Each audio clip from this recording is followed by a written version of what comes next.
विनंती करते की महेशजी माणेकर, महेशजी लेले, श्यामाताई व सुधीर सरांना विनंती करते की त्यांनी मंचावर स्थानापन्न व्हावे.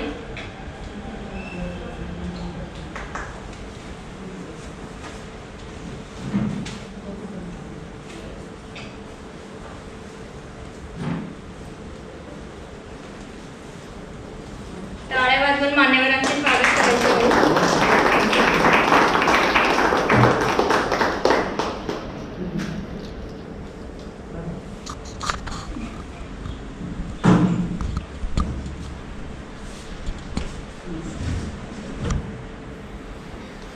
डॉक्टर बाबासाहेब आंबेडकर यांच्या 130व्या जयंतीनिमित्त घेण्यात आलेल्या ऑनलाईन वक्तृत्व स्पर्धेच्या बक्षीस वितरण कार्यक्रमात आपल्या सर्वांचे स्वागत आहे. आपण आपल्या कार्यक्रमाची सुरुवात प्रार्थनेने करूया. मी महादेवनगरमधील समृद्धी वर्गातील विद्यार्थिनी भक्ती व साक्षी यांना विनंती करते की त्यांनी प्रार्थना घ्यावी. भक्ती आणि साक्षी सोबतच आपण देखील सामूहिक प्रार्थना सर्वांनी म्हणायची आहे.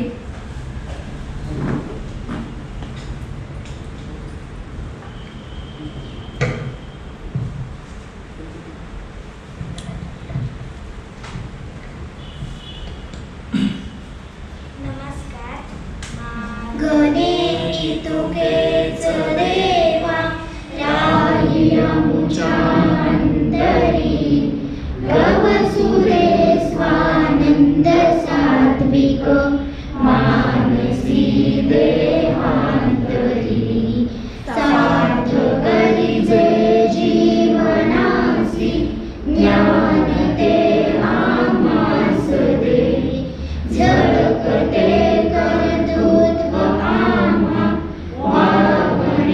देशास दे पांग फेडू माय पूजे आसरा नितौरी गवसुदे स्वानंद सात्विक मानसी देहांतरी दूर राहो वेद बुद्धी देवतीची शुद्धता ऋणस्मरावे सृष्टीचेही देवी ऐसी कृतज्ञता धर्म आहे हा खरोखर हीच माणूस की खरी गवसुरे स्वानंद सात्विक मानसी देहांतरी मानसी देहांतरी.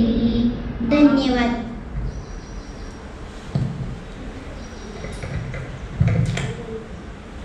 धन्यवाद साक्षी आणि भक्ती. त्यानंतर आता मी मान्यवरांना विनंती करते की त्यांनी भारत माता आणि डॉक्टर बाबासाहेबांच्या प्रतिमेला फुले अर्पण करून प्रतिमा पूजन करावे.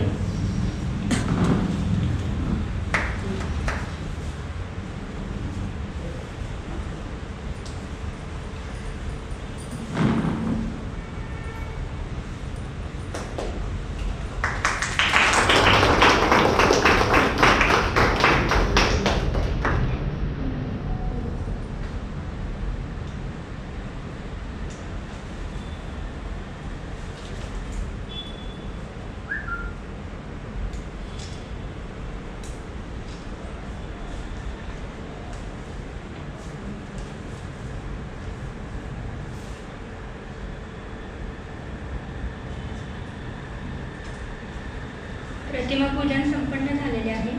आपल्या स्वानंद जनकल्याण प्रतिष्ठान संस्थेच्या माध्यमातून सिंहगड रोड भागातील वस्त्यांमध्ये विविध प्रकल्पाच्या माध्यमातून काम केले जाते. त्याचीच एक छोटी झलक म्हणून आपण आता संस्थेची डॉक्युमेंटरी बघणार आहोत.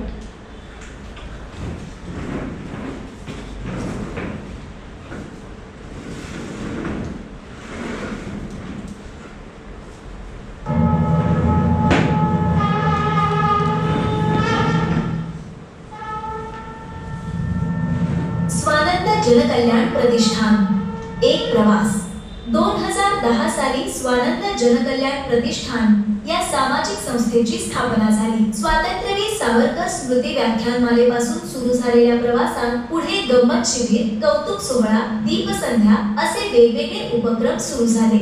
या उपक्रमांद्वारे अनेक कार्यकर्ते सामाजिक जाणीवेतून स्वानंदशी जोडले गेले. त्यानुसार पुढे स्वानंदचा कार्यविस्तारही वाढत गेला. वस्तीतील सेवा कार्ये समृद्धी वर्ग सद्यस्थितीत सिंहगड रोड आणि कोथरूड भागातील 30 सेवा वस्त्यांमध्ये समृद्धी वर्ग सुरू आहे.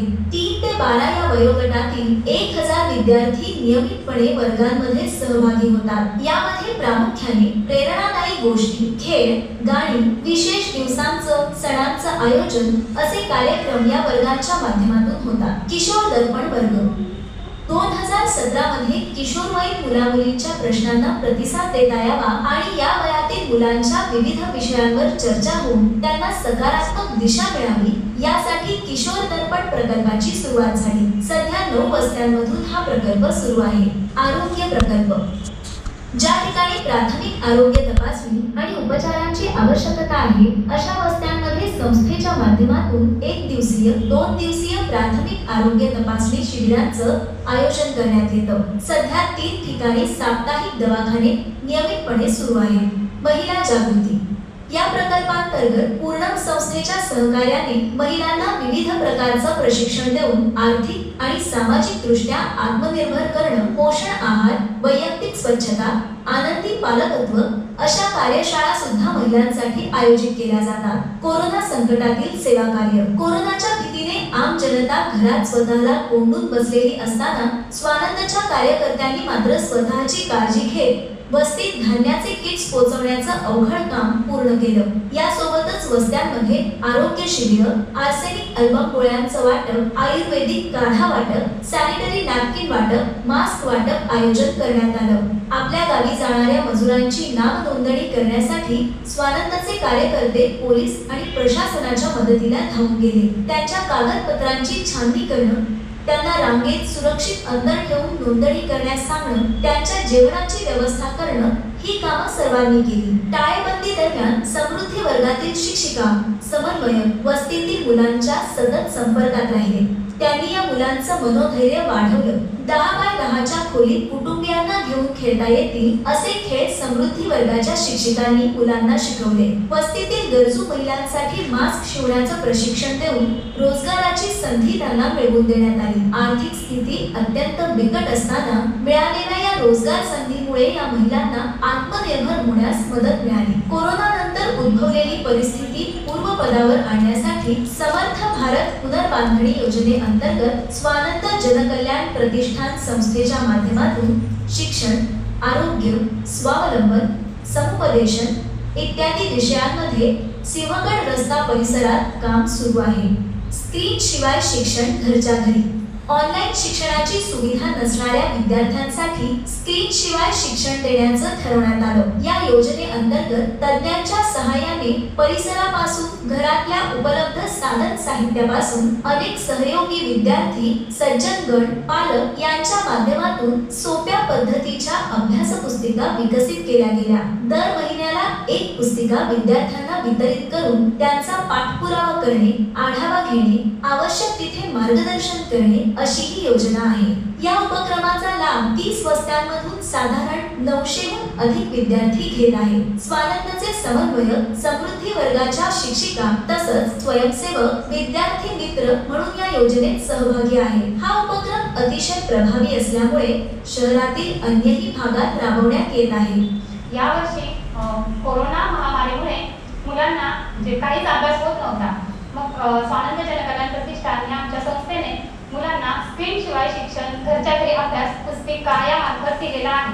ही पुस्तिका आम्ही वस्तीमध्ये मुलांना नेऊन देतो व त्याचा फॉलो घेत असतो मध्ये. या उपक्रमातून मुलांना सर्वच विषय कव्हर होत आहेत. त्याचबरोबर या उपक्रमात मुलांनी आपल्या खिडकी बाहेरून काय दिसतंय याचेही निरीक्षण केलं किंवा सरबत बनविणे. एक उपक्रम असा आहे की पाणी बचत.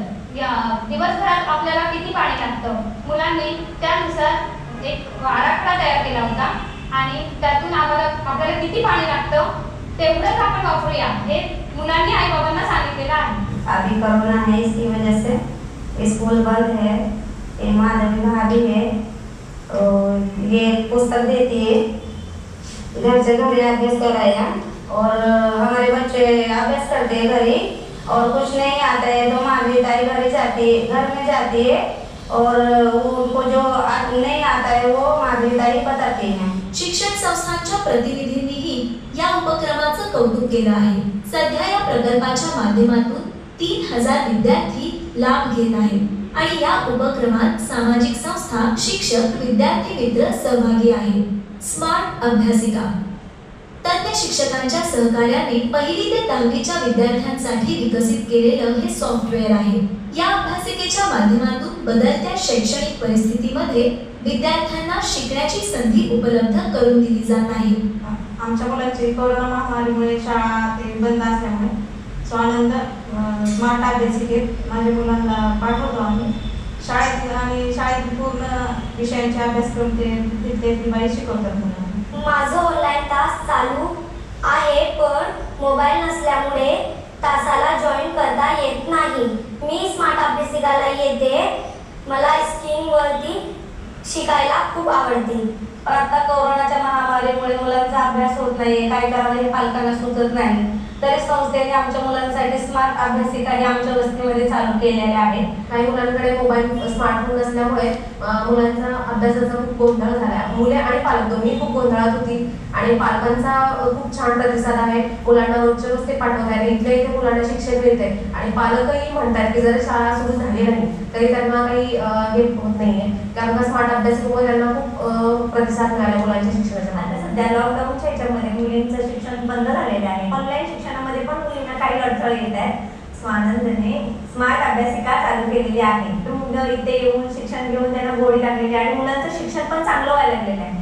स्मार्ट अभ्यासिकेद्वारे सोशल डिस्टन्सिंगचे सगळे नियम पाळून काही मुलांना एकत्रितपणे सर्वांच्या सोयीने त्यांच्या वर्गाच्या अभ्यासाचे सर्व विषयांचे व्हिडिओज दाखवले जात आहेत.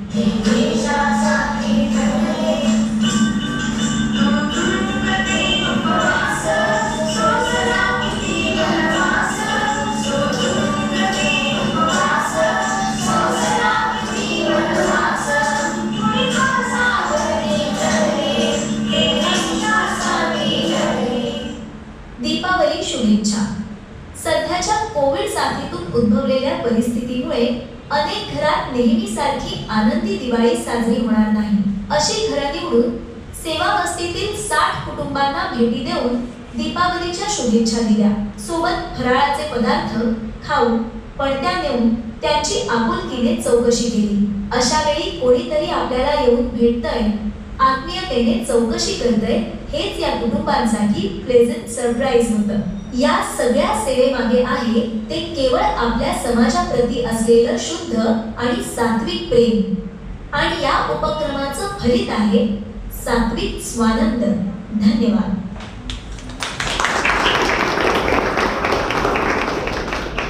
लॉकडाऊनच्या काळात देखील विविध प्रकल्पांच्या उपक्रमाच्या माध्यमातून आपले शिक्षिका, आपले समन्वयक नियमित विद्यार्थ्यांच्या संपर्कात होते. त्यानंतर आता मी गजानन दादांना विनंती करते की त्यांनी आजच्या कार्यक्रमाचे प्रास्ताविक करावे.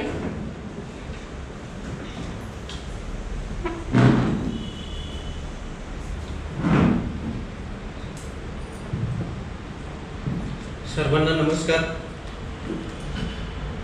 मागील 5 वर्षापासून आपण सिंहगड रोड आणि कोथरूड भागातल्या जवळपास 35 वस्त्यांमध्ये समृद्धी वर्ग, किशोर दर्पण, आरोग्य, स्मार्ट अभ्यासिका, अभ्यासपूरक कृती पुस्तिका अशा वेगवेगळ्या प्रकल्पाच्या माध्यमातून वस्ती विकासाचं काम करत आहोत.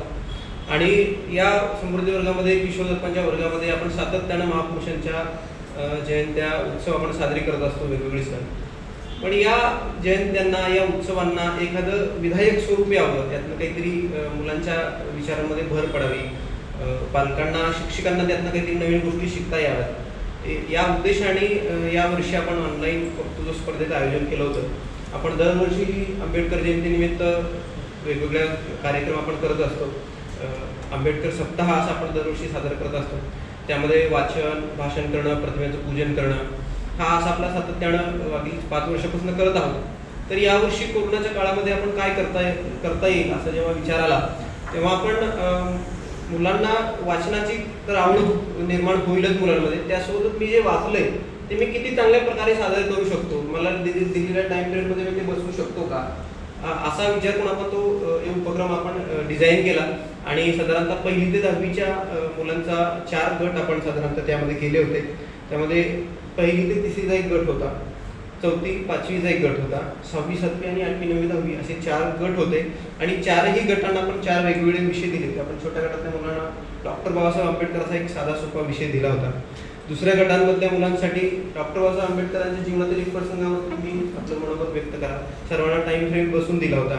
तिसऱ्या गटातल्या मुलांना थोडा गट मोठा होता त्यामुळे मला समजलेले डॉक्टर बाबासाहेब आंबेडकर असा विषय होता आणि शेवटचा तो गट मोठा होता 8वी 9वी 10वीचा. त्यांना शिका, संघटित व्हा आणि संघर्ष करा या वाक्याचं नेमकं महत्त्व काय आहे असे 4 विषय मुलांना दिले आणि 10 दिवसाच्या कालावधीमध्ये मुलांनी अगदी खूप चांगल्या प्रकारे त्या विषयांची आपापल्या तयारी केली आणि या सर्वांमध्ये एक असं झालं की शिक्षिका म्हणून तिला ह्या 4ही विषयाचा अभ्यास करणं गरजेचं होतं. कारण मुलांना सांगायचं म्हटल्यानंतर मला जे माझ्या वस्तीच्या मुलांना जे 4 विषय दिलेले आहेत तर त्या 4 विषयाचा मलाही अभ्यास करायला लागला होता आणि मग मी मुलांना सांगू शकत होते. त्यामुळे एकतर या 30 वर्षामध्ये जवळपास 82 स्पर्धकांनी या स्पर्धेत भाग घेतला आणि या वस्तीतल्या ज्या काही शिक्षक आहेत त्यांचाही यातनं खूप चांगला अभ्यास यातनं झाला आणि फक्त आपल्याला माहीत असणारे फक्त डॉक्टर बाबासाहेब आंबेडकर शिक्षण विषय हाच आपल्याला बराचसा आणि सामाजिक चळवळीचं त्यांचं योगदान या 2-3 विषयावरतीच आपल्या सर्वांना माहिती आहे. पण याच्या पलीकडेही जाऊन त्यांनी जे कार्य केलेलं आहे ते जे सर्व मुलांपर्यंत पोहोचलं, पालकांना त्यातनं मुलांना मदत करता आली. मुलगा म्हणत होता की मला बाबा या विषयाचं काढून द्या, माहिती काढून द्या, आई काढून दे आणि यातनं जो वडिलांना जो आनंद मिळत होता की लॉकडाऊनमध्ये माझा मुलगा अभ्यास करते आणि 2 मिनिटात ते बसवायचे. 10 टेक झाले, 15 टेक झाले किंवा 2 मिनिटात बसत नाही, तुम्ही कसं बसू याची ॲडजस्टमेंट म्हणा, रेकॉर्डिंग करून पाठवणं आणि माझा नंबर कधी येतो याची वाट बघणं असा खूप छान एक महिन्याभराचा तो कालावधी होता. आणि आपण 14 तारखेलाच आपले ढवळे सरही आहेत त्यांचं व्याख्यान आपण ठेवलं होतं आणि त्या दिवशी या स्पर्धेचं म्हणजे त्यांचे नाव घोषित केले होते. पण या मुलांनी जी महिनाभर मेहनत केली त्यांना खूप चांगल्या प्रकारे बाबासाहेब डॉक्टर बाबासाहेब आंबेडकर समजले, शिक्षकांना समजले आणि आम्हा समन्वयकांनाही त्याचा अभ्यास करावा लागला. या सगळ्यामध्ये कुठेतरी या मुलांनी जी मेहनत घेतली, जे वाचन केलं, जे सादरीकरण केलं त्याचं कुठेतरी कौतुक व्हावं आणि सन्मान व्हावा या अनुषंगाने आजच्या कार्यक्रमाचं आता आपण आयोजन केलं होतं. तर मी या कार्यक्रमामध्ये सर्व मुलांचं आणि सर्व मंडळांचं मनपूर्वक स्वागत करतो आणि आपण पुढे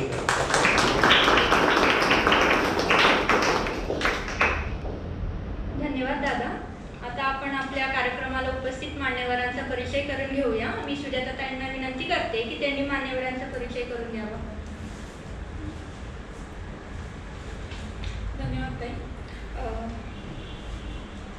श्री सुधीर शंकर काळकर स्वानंद जनकल्याण प्रतिष्ठानचे अध्यक्ष आहेत. शिक्षण BA असून SAG फार्मा या कंपनीत जनरल मॅनेजर या पदावर कार्य केले आहे. नुकतेच सरांनी AFY टेक्नॉलॉजीज या कंपनीची स्थापना केली आहे.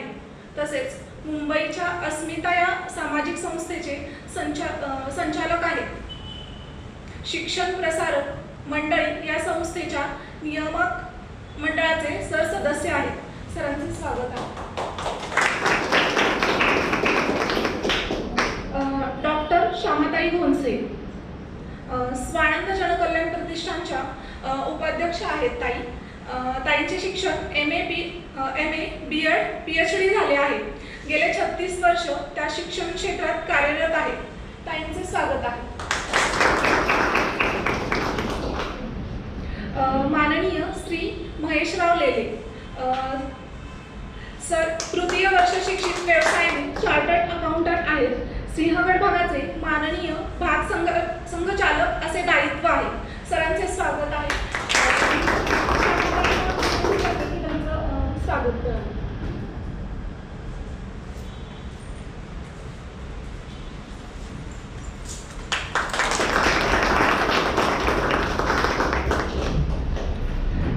तसेच आज आपल्या आजच्या कार्यक्रमाचे प्रमुख मान्यवर श्री महेश सदाशिव मानेकर शिक्षित आहेत. हनुमान साप्ताहिक मिलन स्वयंसेवक आहेत. एरोडा भागात वस्ती संपर्क, भाग सहकार्यवाह सध्याचे दायित्व त्यांच्याकडे आहे. पुणे महानगर सेवा शिक्षण प्रमुख आहेत. सर मूळचे अडगाव तालुका तेल्लार जिल्हा अकोला विदर्भ येथील आहेत. सरांचे स्वागत करण्यासाठी मी सुधीर सरांना विनंती करतो.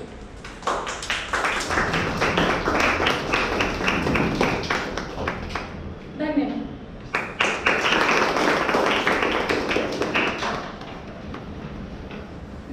सुजाताताई. आपण जेव्हा स्पर्धा घेतली होती तेव्हा आपल्या स्पर्धेत एकूण 82 मुलांनी सहभाग घेतला होता. पण स्पर्धेच्या काळात लॉकडाऊन असल्या कारणाने आपण जे विद्यार्थी आहेत सर्वांचं व्हिडिओच्याच माध्यमातून आपण त्यांची भाषण ऐकली होती. त्याकाळी लॉकडाऊन असल्या कारणाने आपल्याला प्रत्यक्षरित्या विद्यार्थ्यांची भाषण ऐकता आली नव्हती. पण आता आपल्यासोबत विद्यार्थी इथे उपस्थित आहेत, त्यामुळे 4ही गटातील ज्या विद्यार्थ्यांचा प्रथम क्रमांक आज आलेला आहे त्यांची आता आपण सादरीकरण येथे बघूया. सर्वप्रथम मी गट 1 मधील प्रथम क्रमांक मिळवलेला आदित्य राज कांबळे चुनाभट्टी वसाहत याला मंचावर आमंत्रित करते. आदित्य.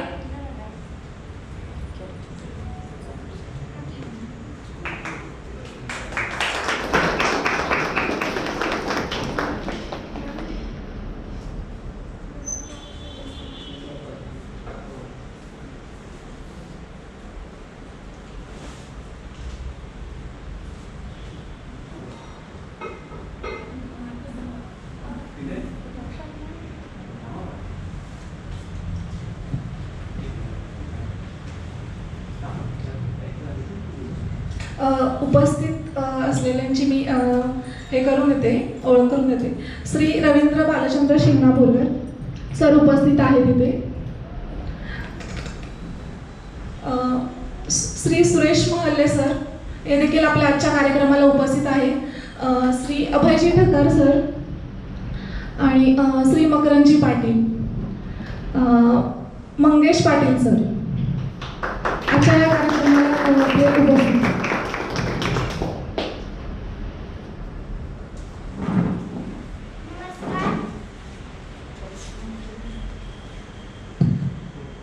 नमस्कार, माझं नाव आहे आदित्य राज कांबळे. इयत्ता 2री. माझ्या शाळेचं नाव विवेकानंद विद्या मंदिर, बालसमृद्धी वर्ग, वस्ती चुनाभट्टी. हवा वेगाने नव्हती, हवापेक्षाही त्यांचा वेग होता. अन्यायाविरुद्ध लढण्याचा त्यांचा इरादाने होता. असा रामजी बाबांचा लेख लाखात नाही तर जगात एक होता. भारतीय राज्यघटनेचे शिल्पकार तसेच स्वतंत्र भारताचे पहिले न्यायमंत्री डॉक्टर बाबासाहेब आंबेडकर यांचा जन्म मध्य प्रदेशातील इंदूर जिल्ह्यातील महू या गावी 14 एप्रिल 1891 रोजी झाला. भीमराव रावजी आंबेडकर हे त्यांचे पूर्ण नाव होते. बालपणापासूनच वडिलांनी पुस्तके वाचण्याचा छंद लावला. व्यायामाने जसे शरीर घडते तसे वाचनाने मस्तच सुधारते हे भीमरावाच्या अंगी रामजीने पुरेपूर उतरवले. ते ग्रंथालयात सर्वात अगोदर जात आणि सर्वात शेवटी बाहेर पडत. शिक्षण हे समाज परिवर्तनाचे उत्तम माध्यम आहे. अंधार फार झाला तर दिवा पाहिजे. पुन्हा एकदा जाती धर्माने माझ्या घासले. भारत देशाला दिवा पाहिजे, दिवा पाहिजे. धन्यवाद.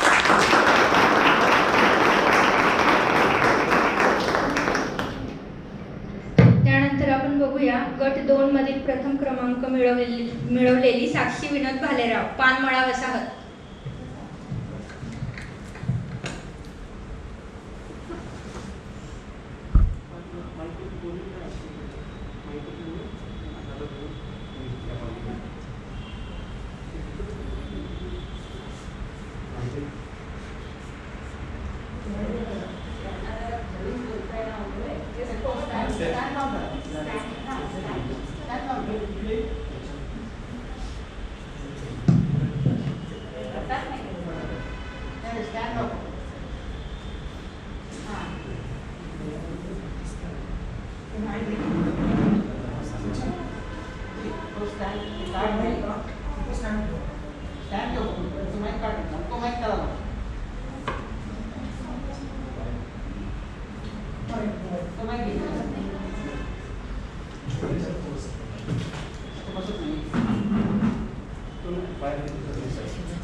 शिकत आहे.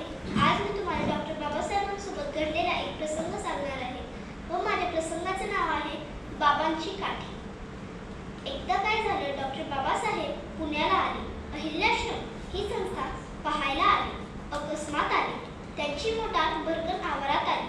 मुलांचे डोळे दिसले. वसतिगृहातील मुले धावली. लहान थोर जमले. बाबा आले, बाबा आले हे एकच वाक्य ऐकू येऊ लागले. हा म्हणता खूप लोक जमले. बाबासाहेबांच्या भोवती कडे तयार झाले.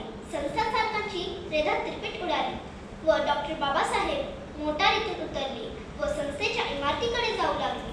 त्यांना संस्थेची इमारत बघायची होती. प्रो. रा. मधाळे हे त्यांचे सेक्रेटरी होते. त्यांच्याशी ते बोलत होते, विचारत होते. बोलता बोलता ते इमारतीजवळ आले. अगदी पायरीजवळ आले. त्या पायऱ्या पाहता डॉक्टर बाबासाहेबांना काठीची आठवण आली व ते म्हणाले, अरे माझी काठी. काठी तर मोटारीतच राहिली होती. बाबांचे हे बोल ऐकले व प्रो. रा. मधाळे व एक अन्य दुसरा कार्यकर्ता बाबांच्या जवळ झाले व बाबांनी त्या दोघांच्या खांद्यावर हात ठेवले व पायऱ्यात चढल्या. बोलत बोलत ते हॉलमध्ये आले. हॉलमध्ये काहीतरी बोलताना बोटाने काही दाखवत होते. बोटाने काही दाखवताना त्यांचा तोल गेला व ते पुन्हा म्हणाले, अरे माझी काठी कुठे आहे? हे बोल एका मुलाने ऐकले. तो मोठा हुशार होता, धीट होता. तो पळतच गेला व काठी घेऊन आला. त्याने चपळाई केली की काठी कोणा दुसऱ्याच्या हातात नाही दिली. तो प्रत्यक्ष बाबाच्या समोर गेला व म्हणाला, बाबा ही घ्या काठी. बाबा विचारमग्न होते, पण ते चिमुकले बोल ऐकले व बाबांनी त्याच्याकडे पाहिले.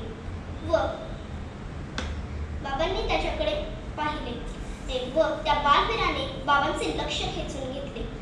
व बाबा म्हणाले, शाबास, तू काठी आणलीस, छान असे म्हणून बाबांनी त्याचे कौतुक केले व त्याच्या पाठीवरून हात फिरवला. शाबासकीचा हात फिरवला, कौतुकाने हात फिरवला, मायेने हात फिरवला व म्हणाले, मधाळे ही काठी आणि हा मुलगा या दोघात कोणतं साम्य आहे? श्री मधाळे गोंधळले. त्यांना कळेना की बाबांना काय म्हणायचं होतं व बाबांनी आपल्या प्रश्नाचं स्वतःच उत्तर दिलं व म्हणाले, मधाळे ही काठी माझा आधार आहे, पण हा मुलगा समाजाचा आधार आहे. याला सांभाळलं पाहिजे, शिक्षण दिलं पाहिजे. तर फक्त यालाच नाही तर प्रत्येक मुलाला शिक्षण दिलं पाहिजे. त्यांचा समाजाला उपयोग झाला पाहिजे. पाहिलं एका साध्या काठीवरून बाबांनी समाजाचे किती मोठे विचार मांडले आहेत. अशा या महामानवाला माझा मानाचा जय. धन्यवाद.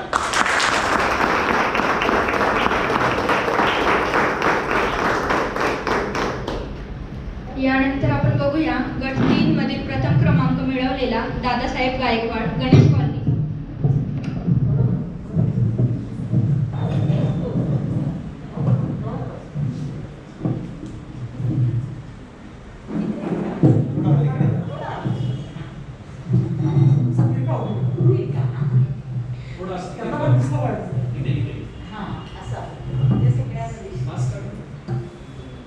नमस्कार.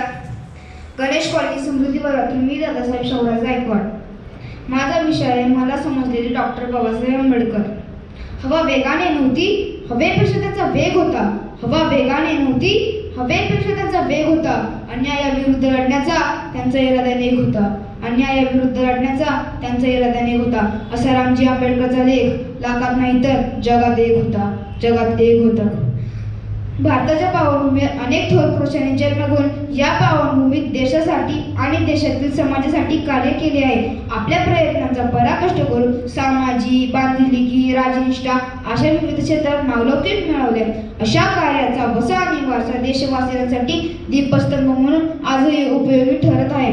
अंधार फार झाला, दिवा पाहिजे. अंधार फार झाला, दिवा पाहिजे. धर्माने ग्रासलेल्या माझ्या भारत देशाला पुन्हा एकदा भिवा पाहिजे. भिवा पाहिजे. अंधारच होतं त्यांच्या नशिबी प्रकाशाचं दान दिलं.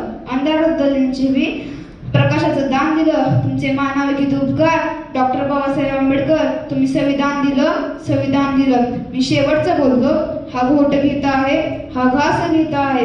हा घोट घेत आहे, हा घास घेत आहे. डॉक्टर बाबासाहेब आंबेडकर, तुमच्यामुळे आज मी श्वास घेत आहे, श्वास घेत आहे. जय हिंद, जय महाराष्ट्र.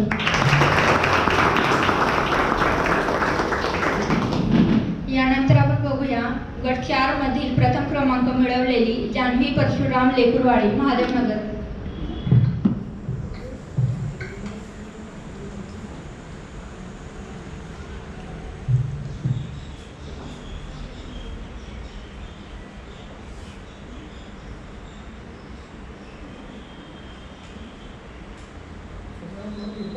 नमस्कार,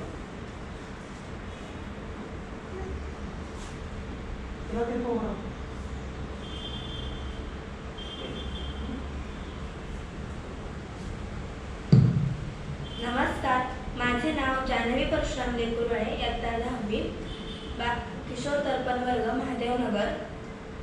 माझ्या विषयाचे नाव आहे शिका, संघटित व्हा आणि संघर्ष करा.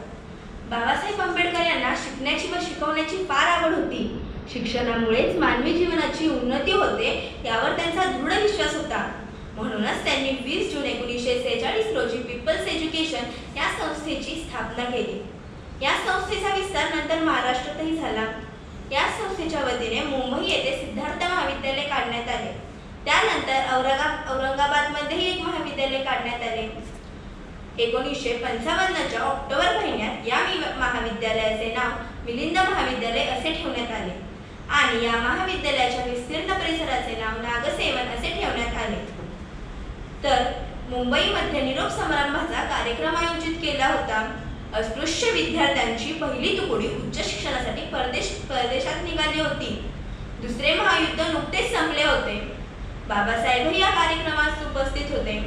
विद्यार्थ्यांना भाषण करताना ते म्हणाले, बटन दाबताच बल्बचा क्षणार्धात प्रकाशमान होतो आणि अंधार नष्ट करून स्वतःचे साम्राज्य निर्माण करतो. तसे शिक्षण संपादन केलेल्या प्रत्येक व्यक्तीने समाजातील अज्ञान दूर करण्यासाठी उपयुक्त ठरले पाहिजे. असे कार्य सहज सुलभ करून घेण्यासाठी रेल्वेच्या इंजिनाचा कित्ता गिरवलाच पाहिजे. म्हणजे रेल्वेचे इंजिन जसे पहिल्यांदा एक डबा सोडून रेल्वेची गाडी तयार करते आणि ती गाडी परत स्वतःच वाहून नेते, तसेच समाजातील शिकलेल्या प्रत्येक व्यक्तीने जर याचा अवलंब केला तर भारतातील पारंपरिक रहाटगाड्यात हातपाय बांधून ठेवलेल्या आपल्या भारतीय संस्कृतीची खरी मुक्तता होईल आणि असे झाले तर भारताला उत्कर्ष प्राप्तीसाठी वाटचाल करता येईल. आपल्या पीपल्स एज्युकेशन या संस्थेचे धोरण जाहीर करताना बाबासाहेब म्हणत, केवळ शिक्षण प्रसार करणे हे आमचे धोरण नसून तर भारतात सामाजिक, नैतिक, बौद्धिक अशी कामे आम्ही शिक्षण प्रसाराच्या माध्यमातून करत आहोत. बाबासाहेब विद्यार्थ्यांशी बोलताना सहज विचारांची पेरणी करत. बाबासाहेब हे तर विद्यार्थी होतेच, पण ते विद्यार्थी बरोबर उत्कृष्ट अध्यापकही होते, धोरणी शिक्षण संस्था चालकही होते आणि समाज शिक्षकही होते. स्त्रियांच्या संघटना असावा या मताचा मी आहे. स्त्रियांना तर आपल्या कर्तृत्वाची महती समजून दिल्यानंतर त्या सुद्धा समाज कार्य करतील याची मला खात्री वाटते. बाबासाहेबांनी वर्गात जसा विद्यार्थ्यांना शिकवले तसे त्यांनी आपल्या लेखणीने आणि वाणीने समाजालाही शिकवले. मुलांना शिक्षण द्या. मुलांच्या मनी महत्वाकांक्षा जागृत करा. तुम्ही उद्या जगावर मोठेपणा मिळवू शकतात असे विचार त्यांच्या मनी बिंबवा. त्यांच्या मनातून न्यूनत्वाची भावना काढून टाका. असे हे बाबासाहेबांचे शिक्षणाबद्दल विचार होते. धन्यवाद.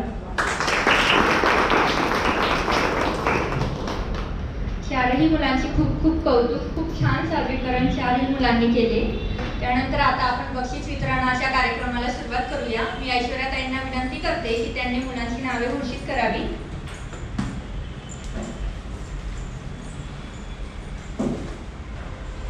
नमस्कार सर्वांना. वक्तृत्व स्पर्धा ही चार गटांमध्ये घेण्यात आली. त्यात गट 1 मध्ये 1ली ते 3री, गट 2 मध्ये 4थी ते 5वी, गट 3 मध्ये 6वी 7वी आणि गट 4 मध्ये 8वी ते 11वी या वयोगटातल्या मुलांसाठी विषय देऊन स्पर्धा घेण्यात आली. या चारही गटांच्या माध्यमातून 24 वस्त्यांमधून 82 मुलांचा सहभाग होता. या 82 मुलांमधून प्रत्येक गटातून 3 क्रमांक काढण्यात आले. तर आता त्यांची बक्षीस वितरणासाठी गटानुसार मी नाव घेते. त्यांनी मंचावर येऊन प्रमाणपत्र व बक्षीस स्वीकार.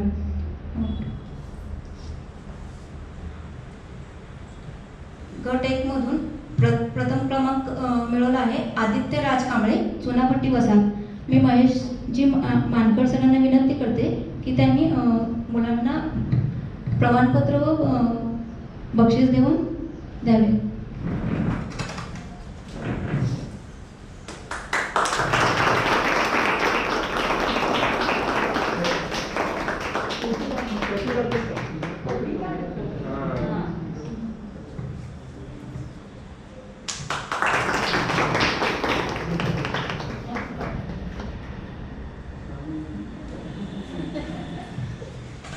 दुसरा क्रमांक अर्णव राहुल निगडे, आंबेडकर नगर, वस्ती.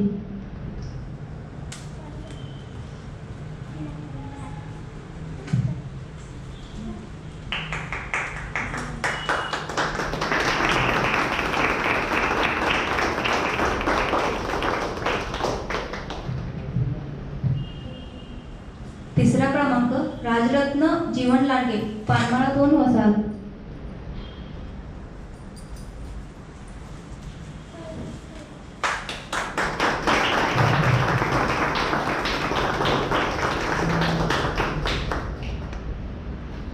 गट 2 मधील मुलांचे नावं घेते. मी महेशराव लेले सरांना विनंती करते की त्यांनी मुलांना प्रमाणपत्र व बक्षीस द्यावे. प्रथम क्रमांक मिळवला आहे साक्षी विनोद भालेराव, पानमाळा 1, वसाहत.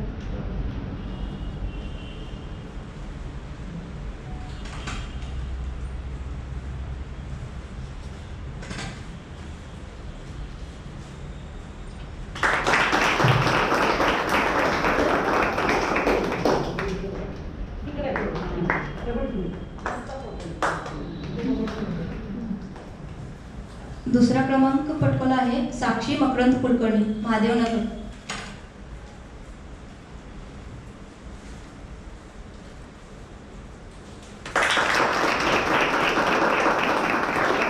तिसरा क्रमांक आहे देवयानी प्रमोद पाटील, भैरवनाथ नगर, कोथरूड.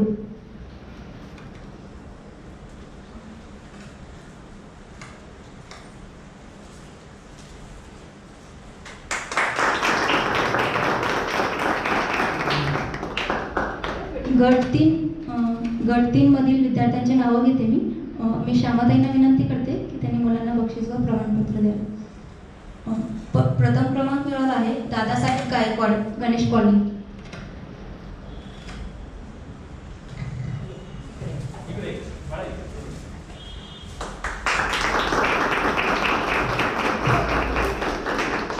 दुसरा क्रमांक मिळवला आहे प्रतीक्षा विनोद भालेराव, पानमाळा 1, वसाहत.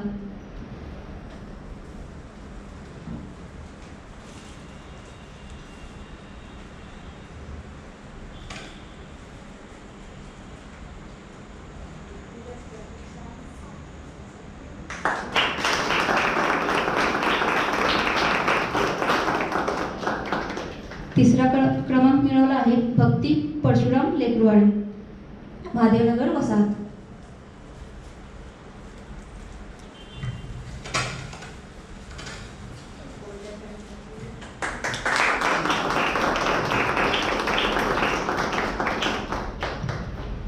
गट 4 मधील विद्यार्थ्यांची नावं घेते. मी सुधीर सरांना विनंती करते की त्यांनी बक्षीस व प्रमाणपत्र द्यावे. प्रथम क्रमांक मिळवला आहे जान्हवी परशुराम लेकरवाडे.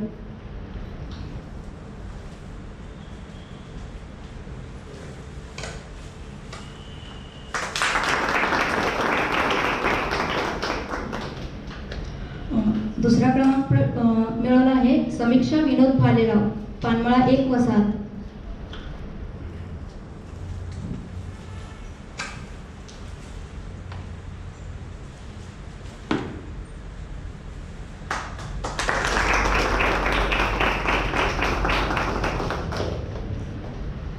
तिसरा क्रमांक पटकवला आहे शंकर भरत मडगळे, महादेवनगर.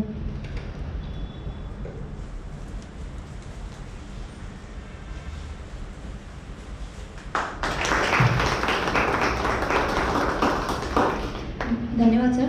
पानमाळा वस्तीमधून एकाच घरातून तिन्ही बहिणींनी म्हणजे तिन्ही गटातून नंबर काढलेला आहे. तसेच महादेवनगर वस्तीमधून सुद्धा एका घरातून दोघी बहिणींनी नंबर काढलेला आहे. तर त्यांचे कौतुक. या वक्तृत्व स्पर्धेच्या मागे पालकांचे व तसंच शिक्षकांचे खूपच मेहनत होते. त्यांचेही कौतुक. धन्यवाद.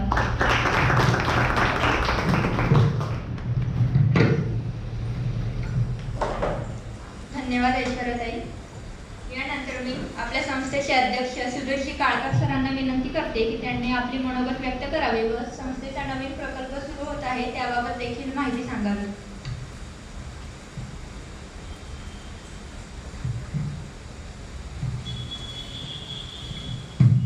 मंचावर उपस्थित सर्व मान्यवर, आपल्या आजच्या कार्यक्रमाचे कौतुकासाठी उपस्थित असलेले सर्व समृद्धी वर्गाचे आपले विद्यार्थी, त्यांच्या नेहमीच त्यांना प्रेरणा प्रोत्साहन देणाऱ्या सगळे समृद्धी वर्गाचे वंदनीय शिक्षिका, पालकगण आणि स्वानंद जनकल्याण प्रतिष्ठानचे माझे इथे उपस्थित असलेले सहकारी आणि सगळ्या कार्यक्रमाच्या मागे अत्यंत प्रामाणिकपणे मेहनत करून कार्यक्रम यशस्वी करणारे आमचे सगळे समन्वयक मित्र, या सर्वांचं आजच्या या कार्यक्रमात मी संस्थेच्या वतीने खूप अतिशय आनंदाने स्वागत करतो आणि सर्वांचं अभिनंदन करतो. आपण सगळेच अभिनंदनासाठी पात्र आहात आणि याचा खूप मोठा एक प्रकारचा एक अभिमान असल्यासारखा गर्वाने कुठेतरी स्वामींचा कार्यकर्ता म्हणून छाती फुलून येते. असं हे सगळ्यांचं इथे सादरीकरण बघताना ऐकताना आनंद वाटला की आपण ज्या उद्दिष्टाने हे काम उभं केलेलं आहे सेवावस्थांमध्ये त्याचं कुठेतरी सार्थक होताना जाणवतं. आणि मग हे करत असताना संस्थेचे कार्यकर्ते आढावा घेत असतात, ज्याला आपण रिव्ह्यू म्हणतो, आणि फीडबॅक घेत असतो की ह्या सगळ्यांचा कुठे कसा प्रभाव पडतोय, त्याचा इम्पॅक्ट काय आहे. आणि हे सगळं करत असताना काहीतरी नवीन उपक्रमातून उपक्रम आपण सुरू करावे. हे स्वानंदचा प्रवास मगाशी आपण बघत असताना आपल्याला सगळ्यांना जाणवलं असेल की व्याख्यानमालेच्या निमित्ताने सुरू झालेली स्वानंद जनकल्याण प्रतिष्ठान सेवाबस्तीमध्ये काही कामाची आवश्यकता आहे. समाजातल्या विविध स्तरांमध्ये असलेलं जी दरी आहे ती कमी करण्याची कुठेतरी आवश्यकता आहे. सामाजिक समरसता, आपण सगळे आज बाबासाहेबांच्या जयंतीनिमित्त होत असलेल्या कार्यक्रमासाठी उपस्थित आहोत. बाबासाहेबांचा जो विचार आहे त्या विचाराला अनुसरून आपल्याला या समाजातली दरी कशी कमी करता येईल, त्यासाठी काही ना काहीतरी उपक्रम सुरू करता येईल. आणि म्हणून त्यातून समृद्धी वर्गाची आपली रचना झाली. समृद्धी वर्गाच्या उपक्रमातून उपक्रम मी मगाशी म्हटलं तसं समृद्धी वर्गातून आवश्यकता जाणवली की किशोरवयीन मुलांसाठी मुलींसाठी काहीतरी कार्यक्रम करण्याची आवश्यकता आहे. आणि म्हणून आपण किशोरवयीन मुलांसाठी किशोर दर्पण उपक्रम सुरू केला. बस्त्यांमध्ये काम करत असताना आपल्या समन्वयकांना झालं की पालकांसाठी पण आपल्याला काहीतरी करायला लागेल, विशेषतः महिलांसाठी. आणि मग कधीतरी महिला सक्षमीकरण, पण महिला सक्षमीकरण हा शब्द कुठेतरी खटकतो, कारण ज्या महिलांच्या आधारावर आपण सगळे उभे आहोत त्यांचं सक्षमीकरण करणारे आपण कोण. म्हणून त्यांना त्यांच्यात असलेलं पोटेन्शियल, त्यांच्यात असलेली स्ट्रेंथ याची जाणीव त्यांना करून देण्यासाठी आपण महिला जागृती उपक्रम सुरू केला. आणि असं करत करत ह्या आत्ता करोनासारख्या महामारीच्या काळात जे संकट समाजापुढे उभं राहिलं त्यातून जात असताना आपल्या सेवावस्थेतल्या मुलांसाठी, आपल्या पालकांसाठी, नागरिकांसाठी काही ना काहीतरी उपक्रम करावे. यासाठी आरोग्याचे विषय आपण कायमस्वरूपी कशी करता येईल त्याचीही रचना लावली. आणि हे करत असताना दोन अत्यंत महत्त्वाचे उपक्रम आपण या काळात केले, आणि ते म्हणजे स्क्रीनशिवाय शिक्षण घरच्या घरी, ज्याचे आपण क्लिपमध्ये पाहिलं, ज्याला आता आपण कृतीपुस्तिका असं म्हणतो, की जे एक मार्गदर्शन शिक्षणासाठी मुलांना शिक्षणाची गोडी लावून ठेवण्यासाठी काही ना काहीतरी आपण देत राहावं.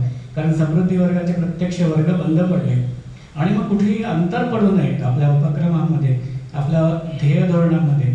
त्यामुळे आपण एक कृतीपुस्तिकेचा उपक्रम सुरू केला. आणि मग स्मार्ट अभ्यासिकाची रचना झाली. कारण कृतीपुस्तिका जे आहेत ते सामान्य ज्ञान देत आहे, पण जे अकॅडमिक ज्ञान आहे, शालेय शिक्षणाशी जोडले गेलेलं ज्ञान आहे, ते आपल्या मुलांना कसं मिळेल यासाठी समर्थ भारत पुनर्बांधणी योजनेअंतर्गत जो पुणे महानगरात सर्व ठिकाणी कार्यक्रमाची रचना केली, त्यात आपण स्मार्ट अभ्यासिकांचं केंद्र सुरू केलं. आणि मला सांगायला अभिमान वाटतो की आपल्या सगळ्या समन्वयकांनी आणि शिक्षकांनी अत्यंत मेहनत घेऊन 26 ठिकाणी ह्या स्मार्ट अभ्यासिका अत्यंत रचनात्मक पद्धतीने सुरू केले, ज्याचे आज संपूर्ण प्रांतात नाही तर देशात या उपक्रमाची चर्चा आहे.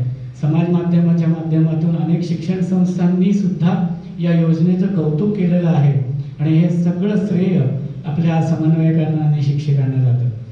आणि असं करत असताना आपण आत्ता पाहिलं की बाबासाहेबांचे जे विचार या मुलांनी इतके अतिशय काय म्हणतात त्याला स्पष्टपणे आपल्यासमोर सादर केले की खरं तर थोडा मोठ्यांना बाबासाहेब अजून समजले नाहीत, ते या मुलांना समजले. आणि म्हणून बाबासाहेबांची जी काठी, ह्याच्यातनं जो आपल्याला काय म्हणतात त्याला एक उद्देश, आपला त्यांचा जो विचार घ्यायचा आहे की या मुलांच्या पाठीशी एवढी मुलं हे कौतुक करण्यासाठी मुलं आहेत, ते कुठेतरी काळाच्या ओघात त्यांच्या पाठीशी उभं राहणं, त्यांचं बोट धरून त्यांना त्यांच्या ध्येयापर्यंत अगदी शेवटपर्यंत त्यांना काही ना काहीतरी या समाजात मोठं करण्यासाठी, आपल्याला त्यांच्या पाठीशी उभं राहण्यासाठी कायमस्वरूपी काहीतरी रचना करता येईल का? मला आठवतं इथे बसलेला असताना हा उपक्रम म्हणजे संस्थेचा एक ड्रीम उपक्रम आहे, ज्याला एक स्वप्न आहे की स्वानंद जनकल्याण प्रतिष्ठानच्या समृद्धी वर्गातली मुलं काही वर्षानंतर, 10 वर्षानंतर, 15 वर्षानंतर कुठेतरी एखाद्या उच्च ठिकाणी पोहोचली आहे, काहीतरी त्यांनी अवगत केलेलं आहे, असं जर आम्हाला पाहायला मिळालं तर आपल्या कामाचं चीज झालं असं आपल्याला म्हणता येईल. म्हणून हा एक ड्रीम प्रकल्प आम्ही, ज्याला आत्ता आपण नैपुण्य वर्ग असं म्हणतो, विशेष नैपुण्य वर्ग, की या मुलांमध्ये कुठेतरी चमक आहे, कुठेतरी ठिणगी दिसते, त्याच्यावर फक्त फुंकर घातली तर आपल्याला एक चांगलं भविष्य यांचं घडवता येईल असं कुठेतरी जाणवलं. आणि त्यांनी त्याचं डेमॉन्स्ट्रेशन सुद्धा आपल्याला या 4 मुलांनी इथे प्रातिनिधिक स्वरूपात दिलं. असे अनेक टॅलेंट्स या मुलात आहेत आणि ते टॅलेंट हंटिंग आपल्याला करणं गरजेचं आहे. मी म्हटलं तसं की मला आता आठवतं, मागे वळून बघितलं की कळतं की आपण खरंच खूप मोठे झालो आहोत. कारण साधारणतः 1976 साली संघाच्या शाखेत जायला सुरू केलं, तेव्हा आपल्यातलं असं काहीतरी वेगळेपण ओळखणारी लोक अवतीभोवती होती आणि त्यांचं बोट धरल्यामुळे आपण आज एवढे मोठे होऊ शकलो. तर असं बोट धरणं जर आपल्याला या मुलांचं जमलं, आपल्याला अशा कार्यकर्त्यांची फळी उभी करता आली आणि रिसोर्सेस आपल्याकडे खूप आहेत. या मुलांच्या वर्गाला जोडून देण्यासाठी अनेक तज्ज्ञ इथेच आता 7-8 नावं उपस्थितांमध्ये घेता येतील. अभयजी ठकार आहेत, जे समुपदेशन या विषयातले तज्ज्ञ आहेत. मंगेशजी पाटील आहेत, ज्यांचे एक स्वतःचं स्थान आहे या आपल्या क्षेत्रात. रवीजी आपल्यासोबत कायमस्वरूपी आहेत. श्यामाताई आहेत. महेशराव, दोन महेश काय आपल्या पाठीशी, आपण इतके भाग्यवान की आपल्या पाठीशी 4-4 महेश आहेत. तर अशा सगळ्या तज्ज्ञांची फळी आपल्याकडे उपलब्ध आहे. त्यांना फक्त आपल्याला ओढून आणावं लागेल आणि हे ओढून आणण्यासाठी एक कायमस्वरूपी प्लॅटफॉर्म एका उपक्रमाच्या माध्यमातून, प्रकल्पाच्या माध्यमातून करावी असं चिंतन साऱ्यांचे कार्यकर्ते आणि समन्वयकांनी ठरवलं. आणि या वस्तीतल्या समृद्धी वर्गातले काही हिरे त्यांची निवड करून त्यांच्यासाठी एक वेगळा वर्ग, नैपुण्य वर्ग ज्याला म्हणता येईल. आत्ताच आपण सगळ्यांनी बघितलं की नुसतं विषयाचं सादरीकरण नाही, तर त्यांची बॉडी लँग्वेज आपण जर बघितली तर इथे वर्षानुवर्ष भाषण देण्याची सवय असलेले आम्हाला ते सध्या जमत नाही, पण या मुलांमध्ये ते गुण आहेत. चित्रकला आपण अनेकदा या स्वानांच्या विविध गटावर आपण बघत असतो, समृद्धी वर्गाच्या गटावर चित्रकलातलं त्यांचं स्किल इतकं देखणं आहे, ज्याला म्हणतात की खऱ्या अर्थाने ते कलाकार आहेत. त्यांना कुठेतरी त्यातून पुढे येण्यासाठी काही सहकार्य करता येईल का? काही गायक आहेत, काहीमध्ये अनेक वेगळ्या पद्धतीचं स्किल आहे, काही क्रीडा क्षेत्रात त्याच्यात त्यांचं चुणक असेल. अशा मुलांना काहीतरी वेगळ्या पद्धतीने फोकस करून आपल्याला त्यांचा विकास कसा करता येईल यासाठी या नैपुण्य वर्गाची रचना आपण केलेली आहे. आणि त्याचं ज्याला लॉन्च म्हणता येईल किंवा त्याचं एक आजच्या या मंगल प्रसंगी उद्घाटन बाबासाहेबांच्या आणि आपण करत आहोत. बुधवारी याचा पहिला वर्ग असेल. जर जशा कार्यक्रमाची रचना होत असेल तसं सगळ्यांपर्यंत हे पोहोचतं. या सगळ्या कार्यक्रमाला पालकांचं आणि शिक्षकांचं सहकार्य आपण नेहमीप्रमाणे गृहीत धरलं आहे. नक्कीच हा कार्यक्रम यशस्वी होईल आणि यासाठी आपण सगळे खूप चांगल्या पद्धतीने प्रयत्न करूया आणि या मुलांना कुठेतरी एक चांगलं करिअरसाठी आपण चांगलं मार्गदर्शन केंद्र इथे निर्माण करू अशी मला आशा वाटते आणि खात्री वाटते. धन्यवाद.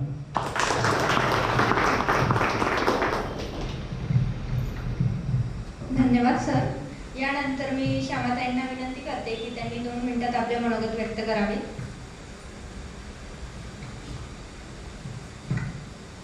नमस्कार. सन्माननीय व्यासपीठ आणि स्वानंदचे सगळे पदाधिकारी आहेत. पण आज खरोखरच इतका आनंद झालेला आहे की दुसरीतला एखादा मुलगा असेल, 10वीतली एखादी कन्या असेल, ज्या तऱ्हेनं तुम्ही सादरीकरण केलेलं आहे ते पाहिल्यानंतर माझ्यामधल्या शिक्षकाला, माझ्यामधल्या आईला किंवा माझ्यामधल्या आजीला विलक्षण समाधान वाटतं. सध्या मी जे काम करते ते काम इतकं धकाधकीचं आहे आणि मध्येच नैराश्य आणणार आहे. आणि ज्या ज्या वेळेला बाबासाहेबांचा विचार केला जातो, आज जे जे काही वातावरण आहे, तुम्ही सगळी शहाणी मुलं दिसत आहेत आणि त्याच्यापेक्षा सुजाण पालक दिसत आहेत. कारण एकाच घरातल्या 3 कन्यांनी जर इथे नैपुण्य मिळवलं असेल तर त्या पालकांना खरोखरच मला शतशः कारण आज शिकलेल्या आणि तथाकथित उच्चभ्रू वर्गामध्ये सुद्धा मुलगी असणं हे कुठेतरी लावून मनाला लावून घेणारे पालक मला आजूबाजूला माहिती आहेत. अशा वेळेला या पालकांनी खरंच ते जर आले असतील तर त्यांनी 1 मिनिट उभं राहावं. मला फार छान वाटलंय तुम्हाला प्रणाम. आणि खरोखरच असं आहे की मुलींचा जर विकास झाला तर आणि तरच राष्ट्राचा विकास होणार आहे. कारण आजच्या या सगळ्या अस्थिर अशा काळामध्ये 2 गोष्टी, एकतर स्त्री पुरुष समानता जितकी आवश्यक आहे तितकीच सामाजिक समरसता आवश्यक आहे आणि त्याच्यापेक्षाही अधिक महत्त्वाचं आहे ते राष्ट्रीय भावना. या सगळ्याच मंडळींनी, मला 2 मिनिटच बोलणार आहे मी, पण या सगळ्याच मुलांनी ज्या तऱ्हेने विषय मांडले ना, मला नेहमी असं वाटतं की आता हे जे सध्या माझं काम चाललंय तेव्हा मी पुन्हा पुन्हा पुन्हा सगळ्या कार्यकर्त्यांना सांगते की आपण निराश होता उपयोगाचं नाही. कारण आज आपल्या सुदैवानं डॉक्टर बाबासाहेब आंबेडकरांसारखं एक आयडॉल, एक आदर्श आपल्या समोर अत्यंत स्थिरपणे उभा आहे. सगळं त्यांचं आयुष्य तर तुम्हाला माहित आहे की खूप प्रतिकूलतेत गेलेलं आहे.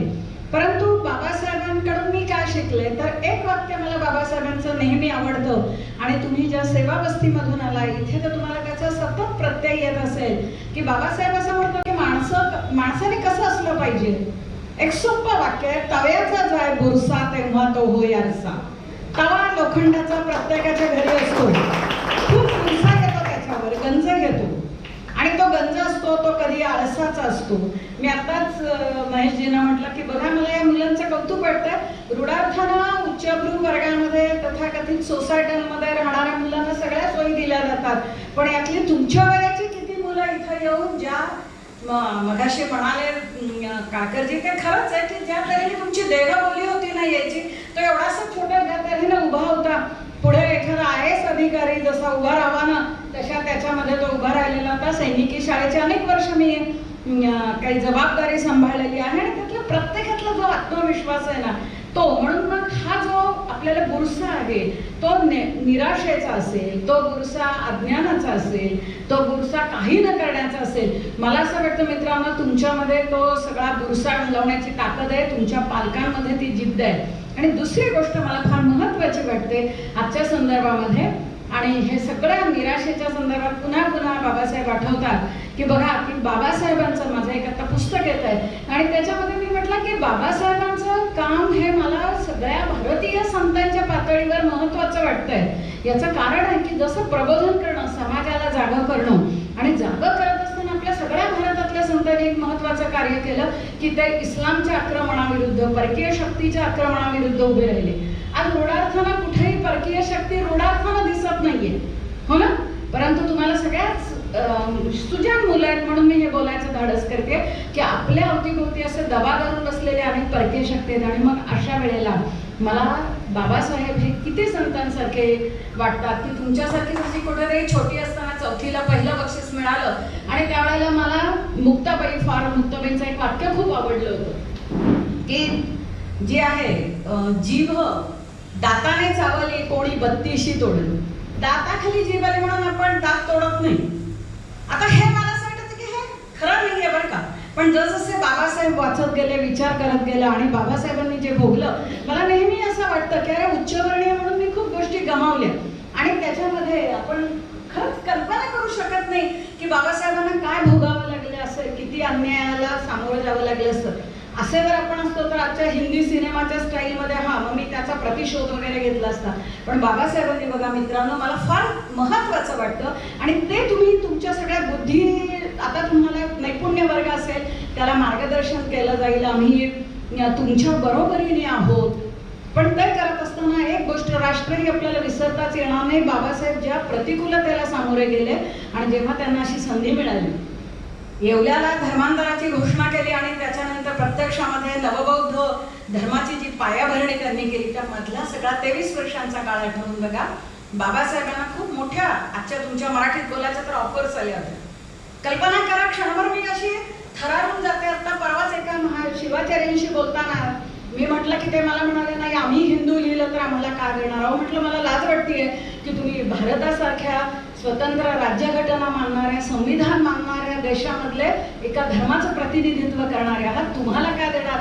हा बाबासाहेबांना कधीच प्रश्न पडला नाही. बाबासाहेबांना देण्यासाठी अरब कंट्री तयार होती, तुम्हाला माहिती आहे. बाबासाहेबांनी ते हो नुसतं म्हटलं असतं तर आज आपल्या भगव्या सगळ्या आपल्या ध्वजामध्ये हिरवा रंग किती जास्त झाला असता. बाबासाहेबांना खूप द्यायला व्हॅटिकन सिटी ख्रिश्चन मंडळी तयार होती. काय झालं असतं आज? आणि तरीही बाबासाहेबांनी हिंदूंच्या जवळ जाणारा, हिंदुत्वाच्या परिघात येणारा बौद्ध धर्म स्वीकारला. आणि म्हणून मला असं वाटतं बघा की जुन्या काळातच नाही, गेल्या काही 2-2.5 हजार वर्षांचा इतिहास माझ्या मी पुस्तकात मांडला आणि पुन्हा पुन्हा मी बाबासाहेब पुन्हा येतात. त्याचं कारणच आहे की खऱ्या अर्थानं आद्यशंकराचार्यानंतर हा देश जोडण्याचं काम जर कोणी केलं असेल ना तर ते डॉक्टर बाबासाहेबांनी केलं. आणि म्हणून मला तुमच्या सगळ्यांकडून ही अपेक्षा, मग तो अगदी दुसरीतला असला, तो छोटा माझा मित्र असेल, या सगळ्या साक्षी आणि सगळ्या कन्यका असतील, की तुम्ही खूप मोठ्या नैपुण्य वर्गाच्या निमित्तानं आम्ही सगळे तुमच्या बरोबर आहोत. तुमचे पालक तर इतके सुजाण आहेतच, पण ते करताना कधीही राष्ट्रीय एकात्मतेशी तडजोड करू नका. ज्या तऱ्हेनं कारण असतं, जी मुलं बुद्धिमान असतात ना तिथेच बुद्धिभ्रम होण्याचा धोका असतो. खूप बुद्धिमान आहात तुम्ही, थोडंसं इच्छेविरुद्ध झालं तर कदाचित आपण विरुद्ध मार्गाला जाण्याचा असतो. आणि म्हणून मला असं वाटतं की तुमच्या सगळ्यांचं मी कौतुक करतेच आहे. तुमच्या ताई आहेत, तुमच्या सगळ्या शिक्षक आहेत, समन्वयक आहेत. कारण मुलामध्ये तुम्हाला आम्ही करत काहीच नाहीये, तुमच्यामध्ये ते हिऱ्याचं तेज आहे, फक्त आम्ही सगळेजण पैलू पाडतो. मात्र आपली जी किंमत आहे ना ती किंमत अमोल कधी होणार आहे? त्याला जर राष्ट्रप्रेमाचं कोंदण असेल तर. आणि म्हणून तुम्ही जिथे राहताय तिथे खूप आज तुम्हाला प्रलोभनं दाखवणाऱ्या गोष्टी आहेत, तर त्याच्यापासून दूर राहा. खूप छान मोठे कोणीतरी व्हा आणि तुम्हाला सर्वार्थाने तुमच्याबरोबर आम्ही आहोत एवढंच सांगते. सुजाण पालकांचं आणि अभ्यासू शिक्षकांचं आणि काळाला ओळखून बदलणाऱ्या सगळ्या समन्वयकांचं मी पुन्हा एकदा कौतुक करते आणि थांबते. धन्यवाद. धन्यवाद श्यामाताई. यानंतर मी माहिती माणेकर सरांना विनंती करते की सरांनी समारोपीय भाषण करावे.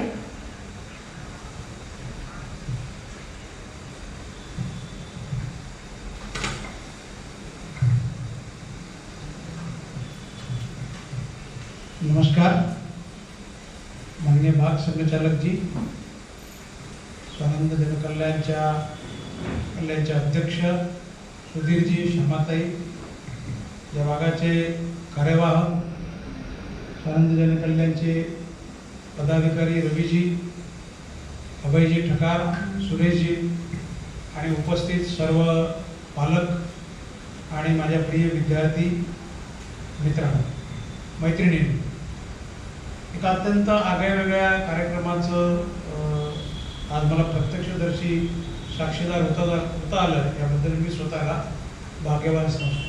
त्याची 2 कारणं आहेत. एक कारण म्हणजे बाजी पासलकर सभागृहाचं दर्शन घेता आलं. हा एक माझ्यासाठी अत्यंत आनंदाचा असा क्षण आहे की महाराजांच्या सैन्यातील सरसेनापती असणारे बाजी पासलकर यांचं हे सभागृह आणि या ठिकाणी आपला हा आजचा कार्यक्रम होतोय. कार्यक्रमाच्या हॉलमध्ये दर्शन म्हणजे एंट्री केल्याबरोबरच एक अत्यंत चैतन्यमय वातावरण अनुभवायला मिळालं आणि अनुभवायला मिळते सुद्धा आहे. छानशी इथली बैठक व्यवस्था, इथली कलाकृती, असलेल्या अद्ययावत सामुग्री आणि त्याच्यामध्ये होत असलेला आपला डॉक्टर बाबासाहेब आंबेडकर जयंतीनिमित्त झालेला एक आगळा वेगळा कार्यक्रम, त्याचा बक्षीस समारंभ मी खरोखरच स्वतःला भाग्यवान समजतो. मला अजून एक दुसऱ्या गोष्टीला मी भाग्यवान अशा दृष्टीने समजेल की मी जवळपास 7 वर्ष त्या ठिकाण इंदोरपासून एक साधारणतः 25-30 किलोमीटर अंतरावर आहे आणि त्या ठिकाणाहून रोज आमची गाडी बाबासाहेबांच्या जन्मस्थानाच्या त्या परिसरातून जात होती. त्यामुळे त्या भागाशी मी जोडलेला आहे याचाही मला खूप एक अभिमान वाटतो. आता त्यावेळेला जे इंदूरच्या जवळचं जे महू गाव आहे त्या ठिकाणी 14 एप्रिलला जेव्हा आपल्या जयंतीचा कार्यक्रम होतो त्यावेळेला अक्षरशः समाजाच्या सर्व जी मंडळी आहे त्या ठिकाणी कार्यक्रमाला येते आणि अतिशय भव्य असा कार्यक्रम त्यावर त्या ठिकाणी दरवर्षी होत असतो. अशा या कार्यक्रमाला गर्दी होण्यामागचं कारण काय आणि त्याच्या मागची सगळी बाबासाहेबांच्या प्रती असलेली सर्व समाजाची विशेष करून भारतीय समाजाची जी एक विशाल दृष्टी आहे तो एक त्यांच्या प्रती असलेला आदर. तर श्यामाताईंनी अगदी मोजक्या शब्दात सांगितला की भारतीयांवर बाबासाहेबांचे खूप मोठे उपकार आहेत.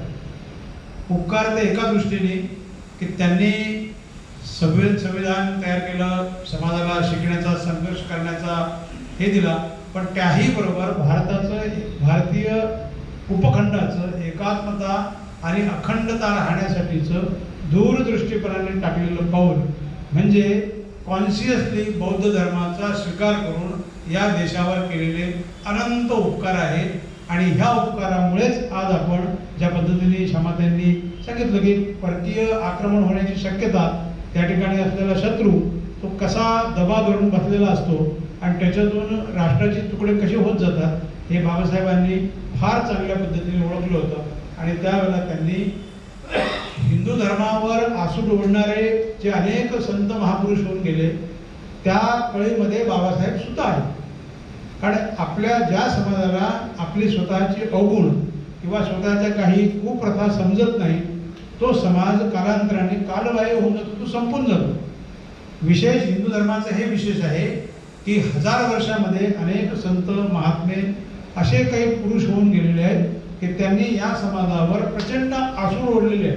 कारण जो समाज परिवर्तनशील असतो, जो स्वतःमध्ये परिवर्तन घडवून आणत असतो, तोच अशा परिवर्तनाचा स्वीकार करून स्वतःला बदलाला कालानुसार म्हणजे त्याला म्हणतात की ज्या वेळेला जसा काळ आहे त्या काळानुसार परिवर्तन करण्यासाठी स्वतःला तयार होतो. असाच समाज हा पुढे तग धरू शकतो. आणि त्याच्यासाठी आपल्या हिंदू समाजावर आसूड ओढणारे अनेक आहेत.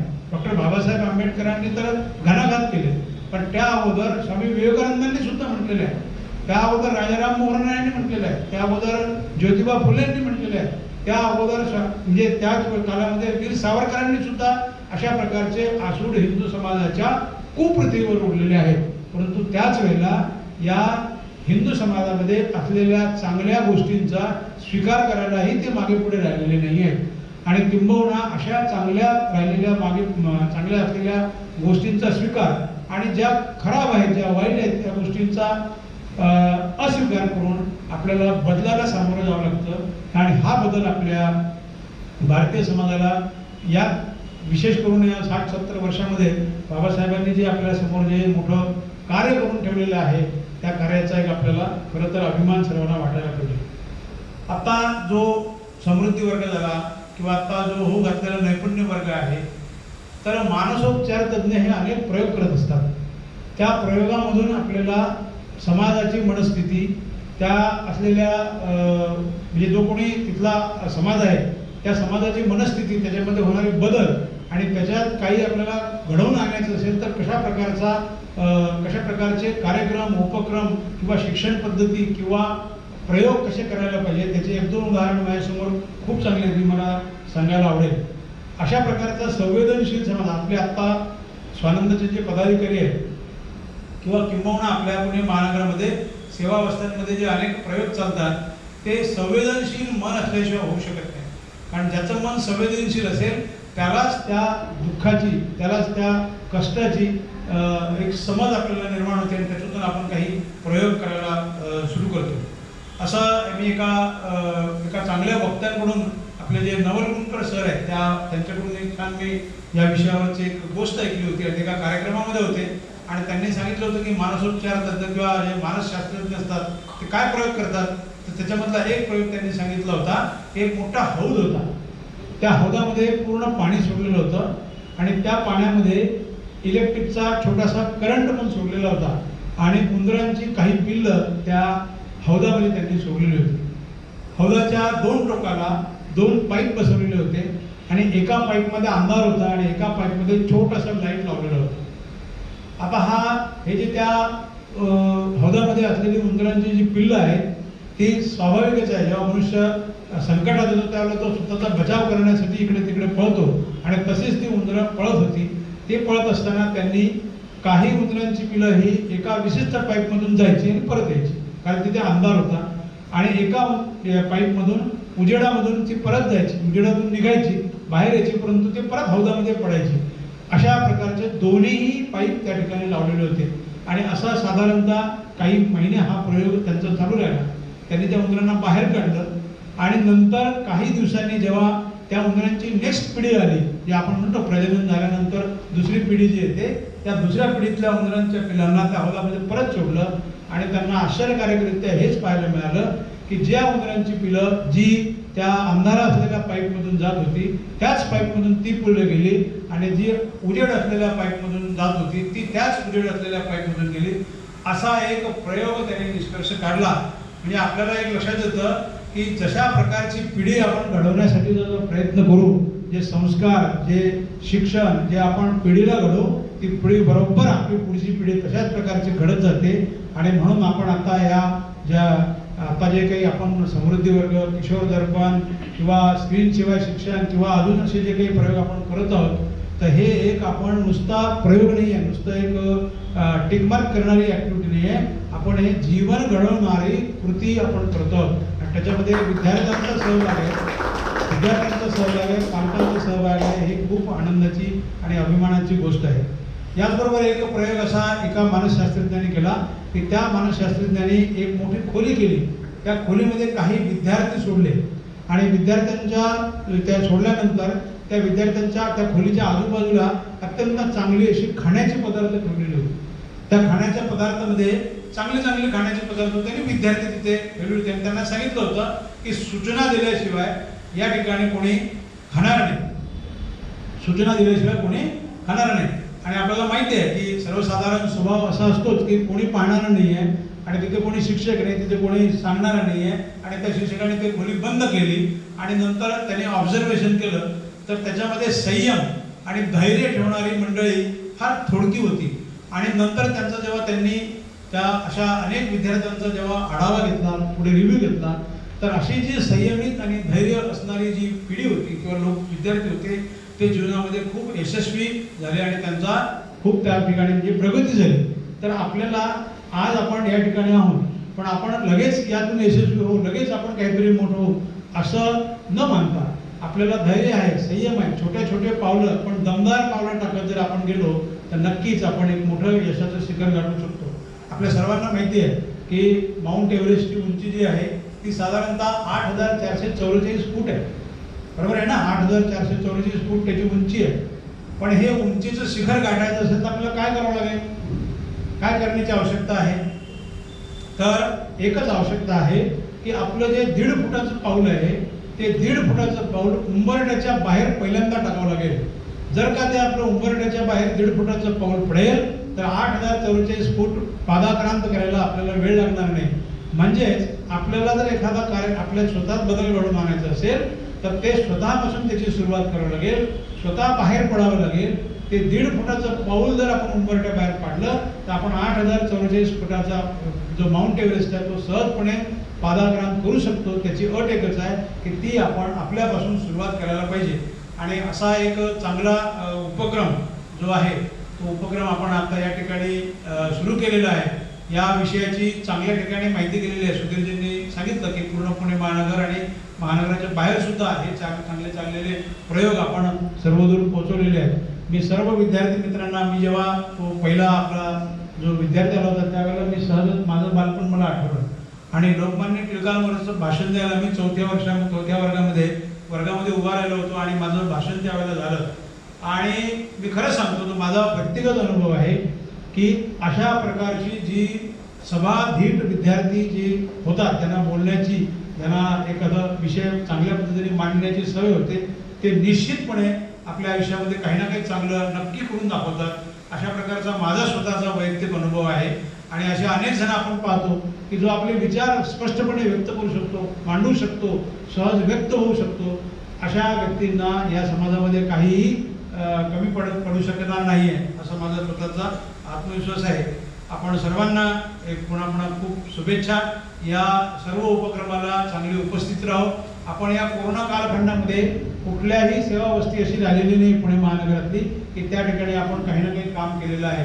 प्रत्येक प्रकारचं काम साधारणतः आपण जर मोजलं तर 17-18 विविध प्रकारची सेवा कार्य आपण आपल्या वस्तीमध्ये केलेले आहे. शिधा वाटप असेल, स्क्रीनिंगचं काम असेल, औषध वाटप असणार आहे, स्वावलंबन रोजगाराचे ते विषय असतील, त्याच्यानंतर आपण पोस्ट कोविडसारखी रचना आहे, CCC सेंटर आहे, अशा सर्व योजनांचा आपण या पूर्ण सेवावस्थेमध्ये काम केलेलं आहे. आणि सेवावस्थेमधून सुद्धा खूप चांगल्या प्रकारे या सर्व उपक्रमांना सहकार्य लाभलेलं आहे. पुन्हा एकदा सर्वांना शुभेच्छा देतो. आणि अजून अशा एखाद्या जेव्हा हा गट मोठा होत जाईल तेव्हा अशा अनेक कार्यक्रमांना भेटण्याची संधी लाभो असं मी परमेश्वराला प्रार्थना करतो आणि माझं मनोगत थांबवतो. धन्यवाद.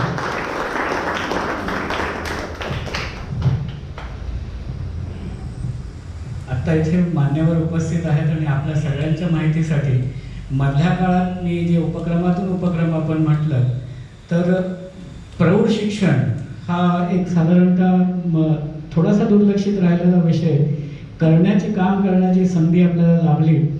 12 नागरिक, 12 महिला, त्यात 7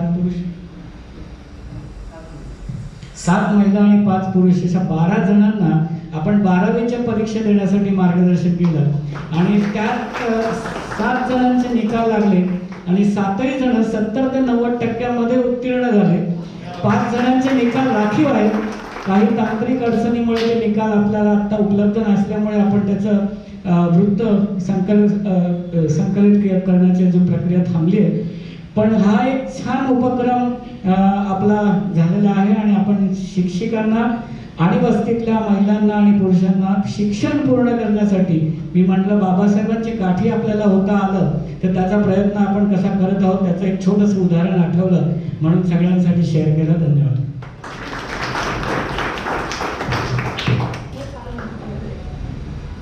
धन्यवाद सर. महेश सरांनी खूप एक महत्त्वाची गोष्ट आपल्या आता भाषणात सांगितली की कुठल्याही गोष्टीत बदल करायचा असेल तर सुरुवात आपण स्वतःपासून करावी.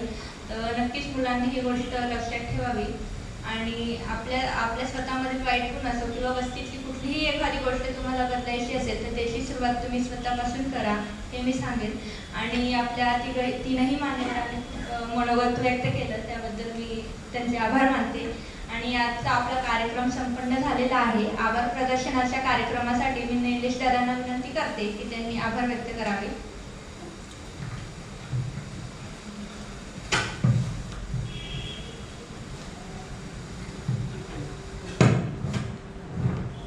नमस्कार. आजच्या कार्यक्रमात आपल्याला महेशजी मानेकर सरांनी आपल्याला खूप प्रेरणादायी असे मार्गदर्शन केले. जशी पिढी आपण घडवतो तशी ती पिढी घडत जाते. एखादे शिखर जर आपल्याला प्राप्त करायचे असेल तर पहिले पाऊल टाकणे आपल्याला गरजेचे असते. त्यासाठी आपण पहिले पाऊल टाकून ती सुरुवात करायला हवी. आजच्या कार्यक्रमास आपल्याला लाभलेले प्रमुख पाहुणे महेशजी मानेकर सर आणि महेशरावजी लेले यांचे मी स्वानंद परिवाराच्या वतीने आभार व्यक्त करतो. तसेच या कार्यक्रमास उपस्थित असलेले पालक आणि विद्यार्थी मित्र यांचेही मी आभार व्यक्त करतो. तसेच कार्यक्रमास उपस्थित असलेले मान्यवर यांचेही मी आभार व्यक्त करतो. आजच्या कार्यक्रमाची सांगता ही पसायदानाने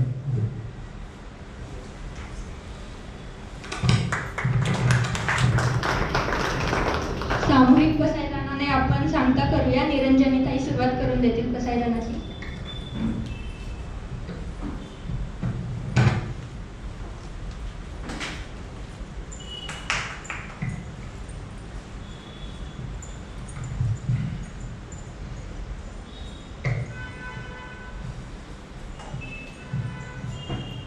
आता विश्वात्मके देवे येणे वाग्यज्ञे तोषावे तोषोणी मज द्यावे असाय दानवे जे करांची व्यंकटी सांडो तया सत्कर्मी रती वाढो भूता परस्परे घडो मैत्र जमानचे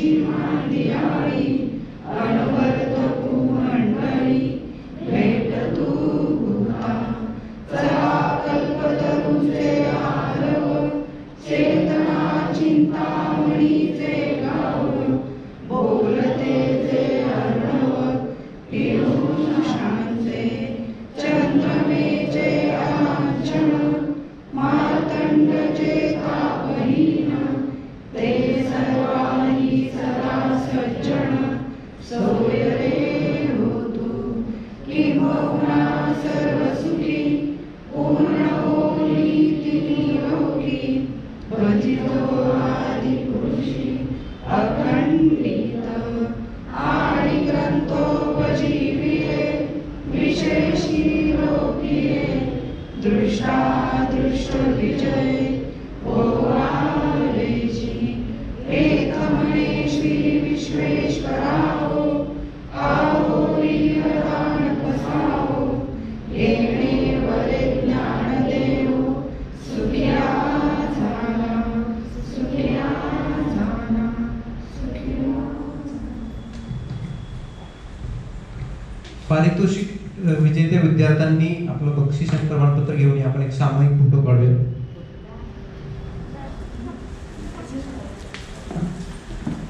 या कार्यक्रमानंतर चहा पाण्याची व्यवस्था आहे, सर्वांनी त्याचा लाभ घ्यावा.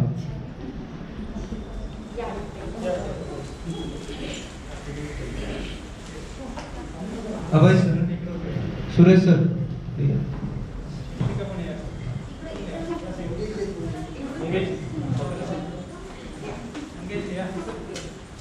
शिक्षक सगळे या समोर बसा.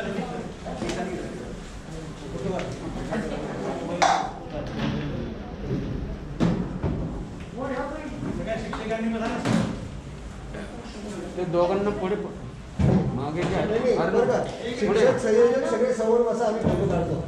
गेलं नाही इकडे जाऊ तुम्ही सगळे समोर बसा.